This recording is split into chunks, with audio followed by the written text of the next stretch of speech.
मैं कोई बहुत बड़ा मुफक्किर नहीं हूँ। मैं एमए एमफिल नहीं हूँ। मैं एक अदना सा इस पाक वतन का शहरी हूँ, मुहिब्बे वतन हूँ। मेरे दिल में इस मुल्क की मोहब्बत है, पाकिस्तान की मोहब्बत है।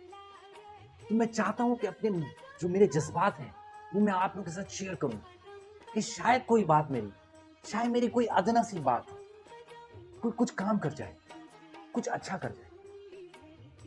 तो मैं आज गवर्नमेंट के लोगों से, उनसे मुखातिब हूँ कि हम दिन-ब-दिन आज 75 ईयर्स हो गए हैं पाकिस्तान के। हम दिन-ब-दिन बजाय आगे बढ़ने के, हम दिन-ब-दिन डिवैल्यू होते जा रहे हैं। हम दिन-ब-दिन कमतर होते चले जा रहे हैं। हमारी मईशत कोलैप्स होती चली जा रही है। हमारा रुपया डाउन होता चला जा रहा है। तो ऐसा हम क्या करें? ऐसा हम कौन-सा स्टेप लें कि जो हम इन चीज़ों को कंट्रोल कर सकें?